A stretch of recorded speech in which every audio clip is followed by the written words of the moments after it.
What's going on YouTube?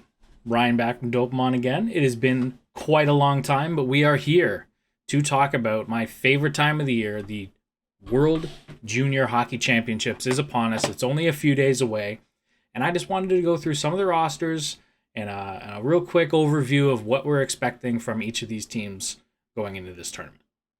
We'll start off here. We're starting with Team Canada. Last year's champion went 3-1-0 in the round robin, losing only to Czechia on Boxing Day, and did eventually beat Czechia in the gold medal game in overtime. It was a thrilling game, and Canada expects to be, I think, as good this year. Canada's always the team that is gold medal or bust. They've won 3 of the last 4 tournaments, so always a favorite. But they're in a interesting group this year. They're in a kind of a tough group with Finland and Sweden, and even countries like Germany and Latvia who can be sneaky. They're not with Czechia or the US this year, which kind of sucks because we don't get that New Year's Eve Canada-US showdown. Instead, I think we're getting a Sweden showdown?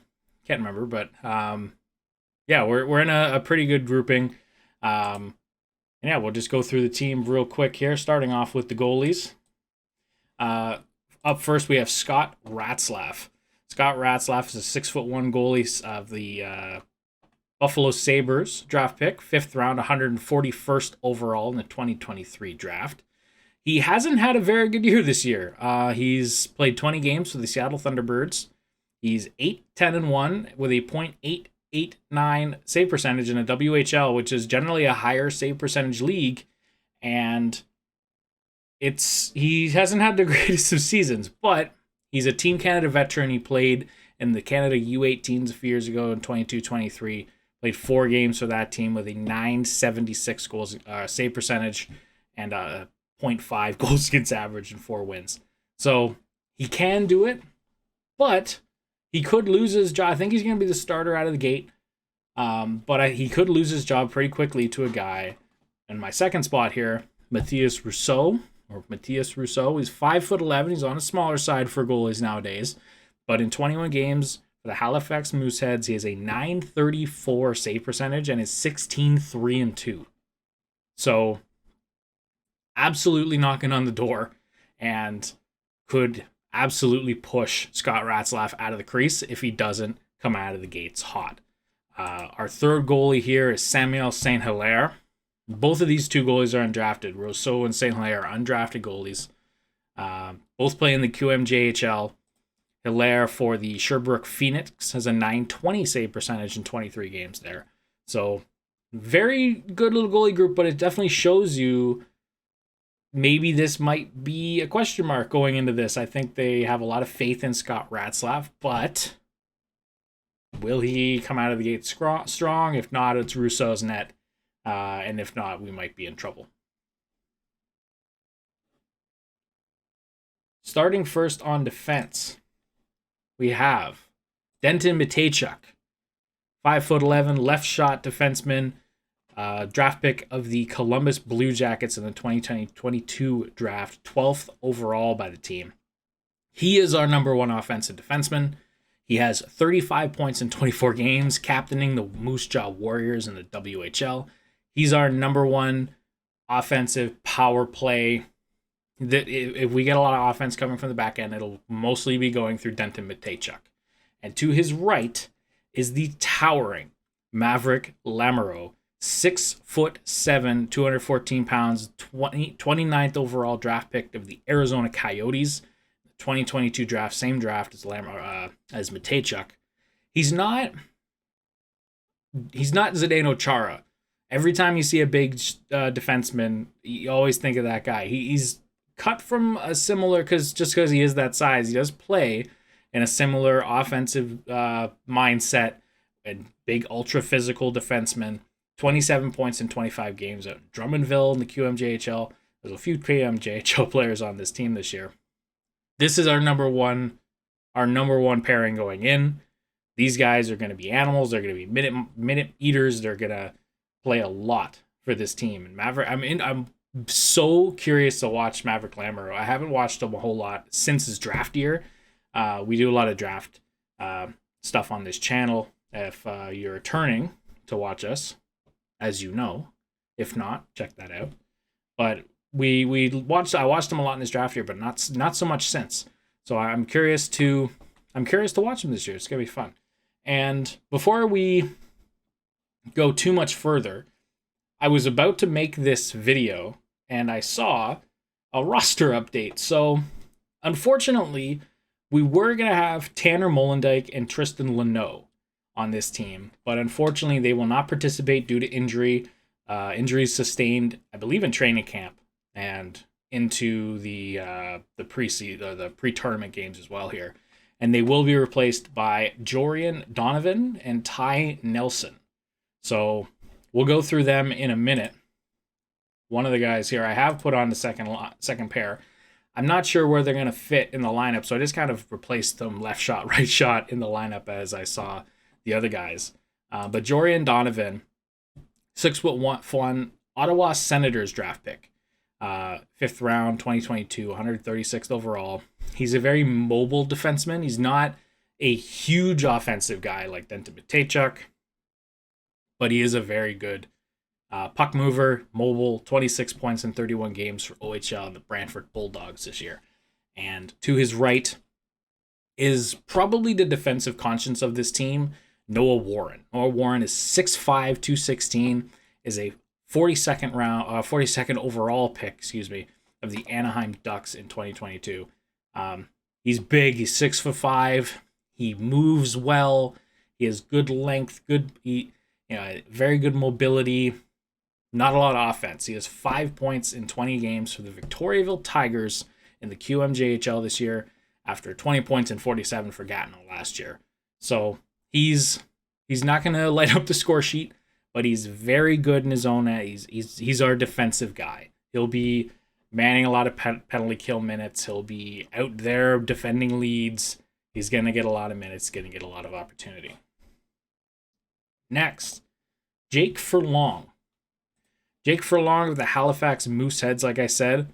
A lot of Quebec QMJHL guys, or it's not Quebec Major Junior anymore. It's Quebec Maritimes Hockey League now. San Jose Sharks draft pick, 140th overall. A few years ago, again in 2022. He's the captain of the Halifax Mooseheads. 20 points in 29 games. Very good defenseman. Very active, can be physical. I think he's just going to be playing in this bottom pair. Might sneak up into a second power play situation if he has to. And he's going to be playing, I think, I would put him anyway, with Ty Nelson. Ty Nelson, like I said, has come in. This was this Molendyk's spot, or was this Leno's spot? I think this might have been Leno's spot in my mind. 5'10", he's a hyper offensive guy. I think a good guy to put with Jake Furlong, who can kind of mitigate some of the defensive miscues that Ty Nelson can do sometimes.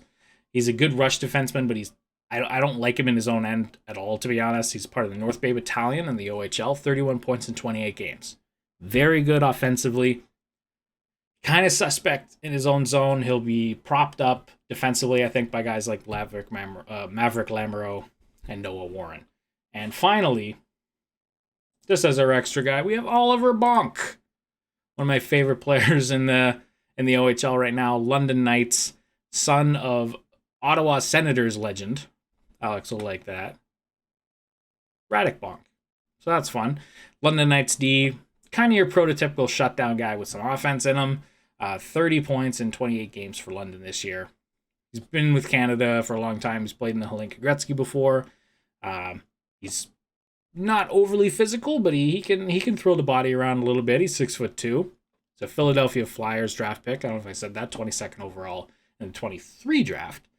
Snuck into that first round. So yeah, that's our defense core.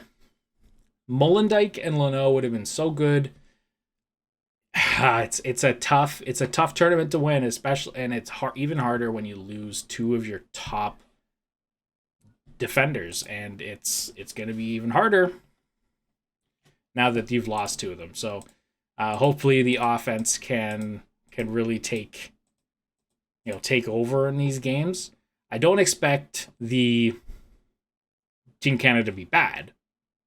defensively, but we're on that level now where it's a little suspect with not having our top guys there. But we're gonna cut real quick and we're gonna go through the forwards. All right, moving on to the forwards now. And something I haven't mentioned, we don't have a lot of returning players on this team. I believe there might only be one on this team. It's a very young team actually for Team Canada, and yeah, it's definitely interesting to say the least. But anyway, top line, and okay, I just want to point out right now, I know Matthew Poitras was brought back from the Boston Bruins to play on his team. I kind of have him in a weird spot in this lineup. He's definitely going to be playing all over the place just for the first little bit. I know he played today on a different line combination in a pre-tournament game against the States. But for now, I'm going to keep my lines as they are because I kind of like these lines. Whether you call them line 1, 2, or 3, or 2, 3, and 1, however you want to put it. But anyway, starting off, we have Fraser Minten, Conor Geekie, and Jordan Dumais. Fraser Minten, Leaf, my boy, second round pick of the Toronto Maple Leafs, 38th overall. Played 4 NHL games this year. So it's not only Matt Poitras, there's a couple guys on this team that have played NHL games this year and got traded partway through the year, switched WHL teams.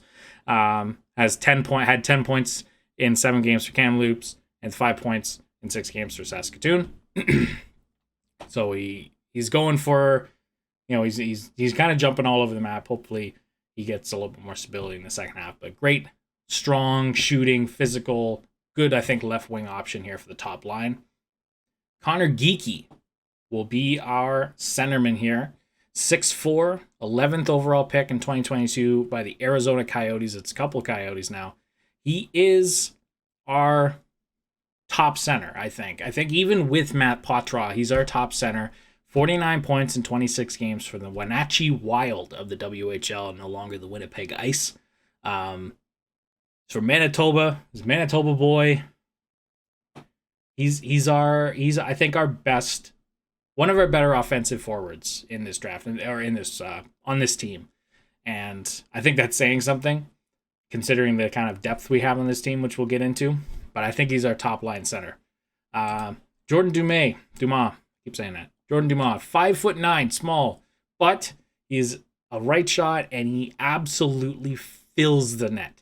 He had an insane year last year at the Halifax Mooseheads, and he's doing it again. This year, 47 points in 21 games. Last season, this guy had 140 points in the QMJHL in 64 games. 54 goals in 64 games for the Halifax Mooseheads. The year before that, he had 109 points in 68 games. As a baby, this kid is an offensive threat. And he's a 96th overall pick, 3rd round by the Columbus Blue Jackets.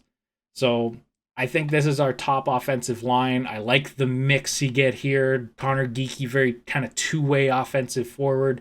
Jordan Dumais just will fill the net with pucks offensively, and Fraser Minten kind of brings that physicality to that line, and as well as an amazing shot. So I really like this top line. I hope they go with this. If I was coach, that's what I would do.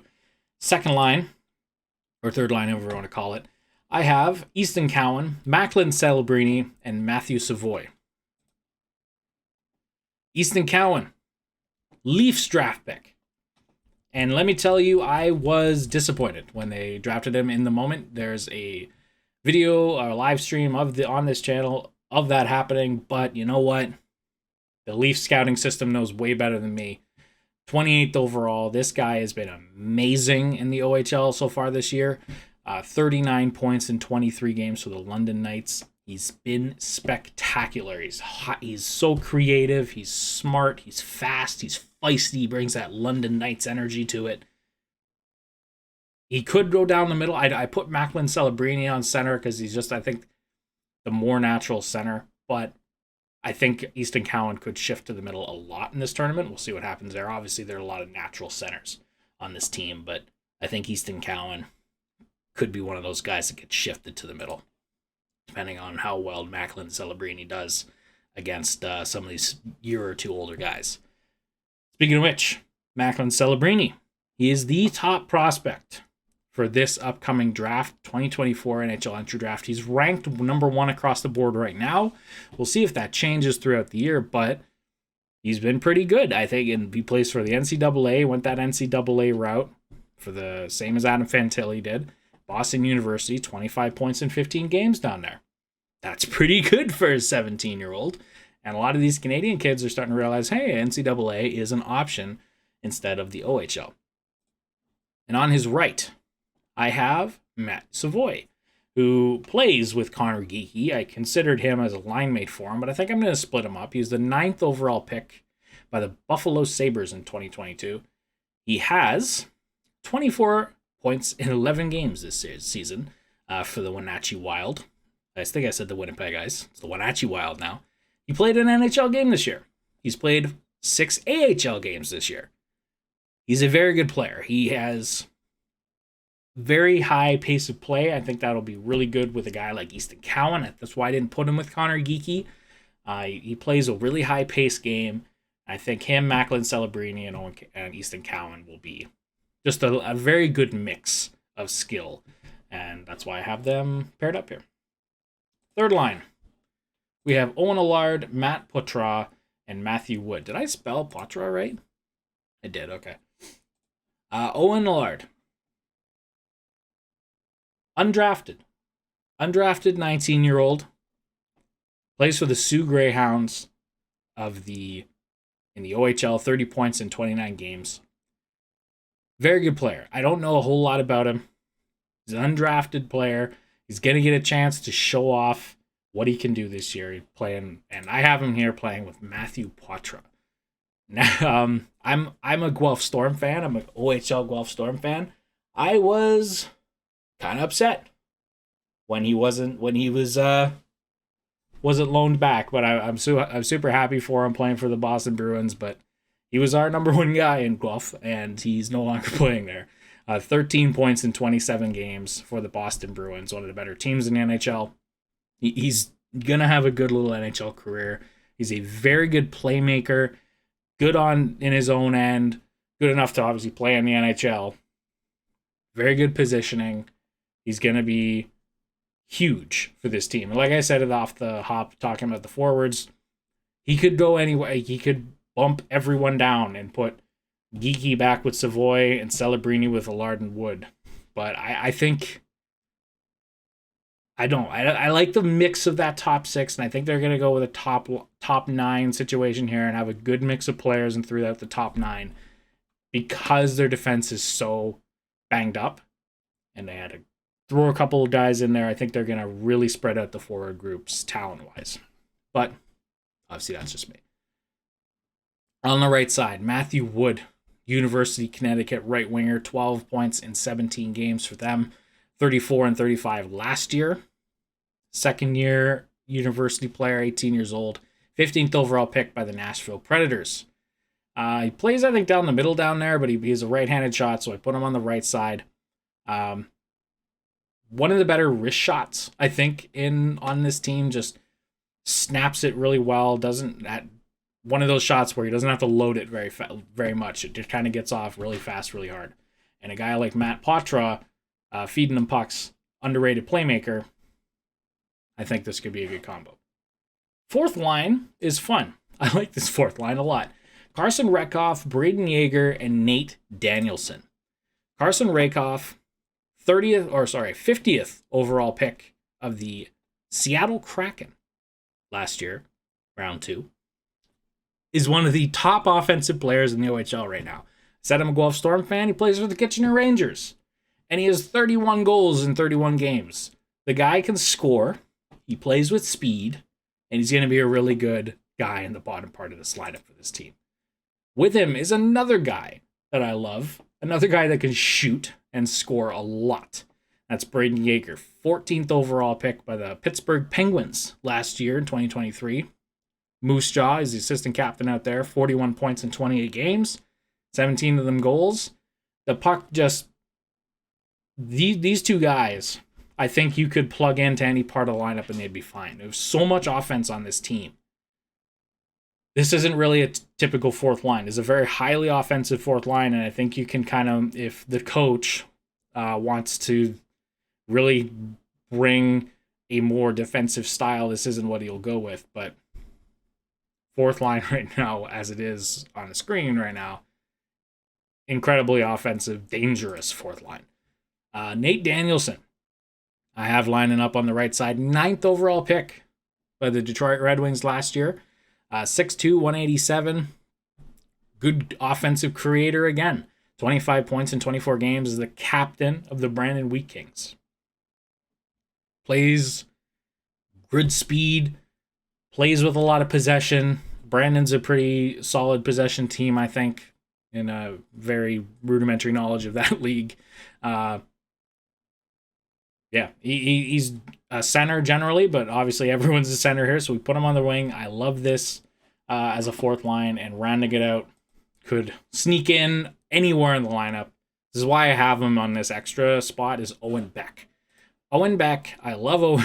He's a Montreal Canadiens pick, so I have to say I love him, but also a little asterisk there because I'm a Leaf fan. 33rd overall in 2022. Plays for the Peterborough Petes. 30 points in 25 games out there. He is a very good skater. He's a very good defensive center. Very good two-way center, I'd say. He can play everywhere. He can play absolutely everywhere. I think he might be the one. Is it one? I didn't actually do this research. I should have. I think he's the only returning player. So having him as the extra guy as a returner tells you enough. He's not going to play 5 minutes a night or whatever the extra 13th forward normally plays. He's going to get in there a lot. He's going to get into all situations, and I think they're really going to rotate these guys through. But, yeah, that's the team. That's the team that's going for gold this year for Team Canada. Let me know what you think. How good do you think this team's going to be? Where are they going to finish in their group? Will they go for gold for a third consecutive year? It's going to be tough. There's a couple really good teams that we're going to get to, but absolutely, I think they could do it. If they get good goaltending and the defense holds up, they have the offense to do it, and they can blow some teams up, I think, offensively. So it'll be fun to watch. But anyway, thanks so much for watching. If you enjoyed, please leave a like I said, down below. Subscribe to the channel. We're going to be doing some World Junior stuff going through the year. It's one of my favorite times in the year, and you know, if you've been here before, we always do some World Junior stuff. It's something we love doing.